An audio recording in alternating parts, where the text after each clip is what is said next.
আকল আর নফস একসাথে থাকে। আকল শুধু বলে আমি, আমার জন্য, আমার কারণে, আমি করেছি। আজি কিন্তু এশক আকলের চেয়ে ভিন্ন। এশক নিজেকে দুর্বল করে, গোপন করে। আপনি যদি লাগ করেন না আপনি করেছেন, না আমি করি, কে করেছে আরেকজন, আরে আমি না, আপনি, আমি কোনো বড় কিছু না, আমি ছোটখাটো মানুষ। তো এশকের মানুষ এটা আসমানে উপরে থাকে, কিন্তু যেহেতু আমি বলে, তা আপনি বলেন আমার মতো। কিসের মতো? আমার মতো। এটা মানুষের ধর্ম। মানুষ যেটা অতি ভদ্র হয় ওইটাকে আপনি আপনার মতো করে বানাই ফেলেন, আপনি ইজি হয়ে যায়। আকল এবং এশক একজনের থুতু, আমার নবীর থুতু মুবারক, ঠিক না? আকল বলতেছে এটা নিও না, এটা থুতু। এশক বলতেছে বেটা থুতু বলিস না, এটা থুতু মুবারক, এটা থুতু মুবারক, এটা আমার মাহবুবের থুতু। আকল বলতেছে খবরদার ধারে যাইস না, এশক বলতেছে সেটা নিয়ে মুখে আর বুকে লাগা। সাহাবায়ে কেরাম কোনটা করছে? আকলের রাস্তায় হেঁটেছে না এশকের রাস্তায় হেঁটেছে? এই সুন্নিয়ত হচ্ছে আকল বাদ দিয়ে এশকের রাস্তায় হাঁটার নাম। আকল বাদ দিয়ে আপনি লিল্লাহে তাকবীর বলে বন্ধ হয়ে গেছেন, রিসালাত নাই, আবার ইয়া নিয়ে সংকটে পড়ে গেছেন, আপনি আকলের পেছ থেকে বের হইতে পারেন না।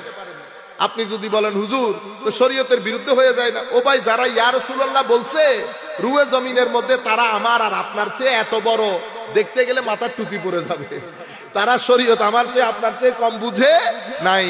আপনার আকল আর নফস মিলে আপনাকে পাগল করে দিয়েছে। এশকের রাস্তায় আসেন, সবকিছু বোঝা যায়, সবকিছু বোঝা যায়। আপনি বলবেন হুজুর আবার এশকের রাস্তায় কে শিখাইলো? ওই সাহাবায়ে কেরাম শিখাইছে। আপনি বলতেছেন আকল বলতেছে চুল, এটা একজনের চুল, উনি আমাদের মতো। এশক বলতেছে খবরদার চুল বলবি না, এটা চুল মুবারক। আকল বলতেছে চুল গায়ে পড়লে ঝগড়া লাগে, এশক বলতেছে চতুর্দিকে তাওয়াফ কর, মাহবুবের চুল যেন নিচে না পড়ে। করেছে না সাহাবায়ে কেরাম? ফাতাফা বিহি আসহাবুহু। আকল বলতেছে এটা ওযুর পানি, ব্যবহৃত পানি, এটা নাপাক, নাজায়েজ শরীয়তের মধ্যে। এশক বলতেছে খবরদার নাজায়েজ বলিস না, এটা আবার মাহবুবের ওযুর পানি, এটা নূরানী নবীর ওযুর পানি। তো এখন আপনি কোন রাস্তা দিয়ে হাঁটবেন? এশক বলতেছে এগুলা তো নোক, এগুলা কি নোক। আকল বলতেছে এই নোক, এগুলা ধরিস না, এগুলা বাইরে ফালাই দে। এশক বলতেছে বেটা নোক বলিস না, নোক মুবারক বল, এটা আমার মাহবুবের নোক। বুঝতে পেরেছেন? আকল বলতেছে ঘাম, ঘাম আশেপাশেও যায় না, এটা পবিত্র জিনিস। এশক বলতেছে ঘাম বলিস না বেটা, এটা ঘাম মুবারক, এটা আমার নবী, আমার জানের ঘাম, আমার জানের ঘাম। আকল বলতেছে দূরে রাখ, এশক বলতেছে আতর হিসেবে ব্যবহার করো। এটাকে সাহাবায়ে কেরামের ঈমান, এটাকে সুন্নিয়ত বলে। এটাকে কি বলে? সুন্নিয়ত। আর এই আকলের কথা এটাকে বলে খারিজিয়ত। এটাকে কি বলে? খারিজিয়ত। এটাকে বলে আমার নবীর শানে বেয়াদবি, নবীর শানে বেয়াদবি। সেই কারণে ওই জুলখুয়াইসরা যেটা বলেছে সেটা আজকের দিন পর্যন্ত মানুষের মুখে মুখে। বুঝতে পেরেছেন? এটা একটা ধারা, এটা একটা মাইন্ডসেট, এটা ধারা। আমার নবী সাল্লাল্লাহু আলাইহি ওয়াসাল্লাম, আমরা বক্তব্য শেষ করব। আমার নবী সাল্লাল্লাহু আলাইহি ওয়াসাল্লাম, আমার নবীর মধ্যে আল্লাহ দুইটা জিনিস রেখেছে। কয়টা জিনিস? দুইটা। একটাকে বলে মিসলিয়ত, আর একটাকে বলে ফজিলত। মিসলিয়ত কি? মিসলিয়ত হচ্ছে এমন কিছু বৈশিষ্ট্য যেটা দেখলে একজনকে আমার মতো মনে হয়। যেমন উনি বাজারে গেছেন, আমিও বাজারে গেছি, একই বাজার থেকে বাজার করছি, তো একই সমাজে খাদ্য গ্রহণ করেছি, বন্ধুত্ব করেছি, আমার মতো। চোখ, কান, হাত আমাদের মতো। তো মিসলিয়ত কাকে বলে? এমন গুণ যেটা দেখলে এক ব্যক্তিকে আমাদের মতো। আর ফজিলত কাকে বলে? ফজিলত বলা হয় এমন বৈশিষ্ট্য যেটা দেখলে ওই একই ব্যক্তিকে আর আমাদের মতো মনে হয় না, আসমানে। বুঝতে পেরেছেন? সেই কারণে আপনি বাশার শব্দের প্রতি দৃষ্টি দিলেন, উলামায়ে কেরামের দৃষ্টি আকর্ষণ করব। বাশার শব্দের প্রতি দৃষ্টি দিলেন, আপনি নবী শব্দ দেখতে হবে না, নবী দেখতে হবে না। নবী বলে কাকে?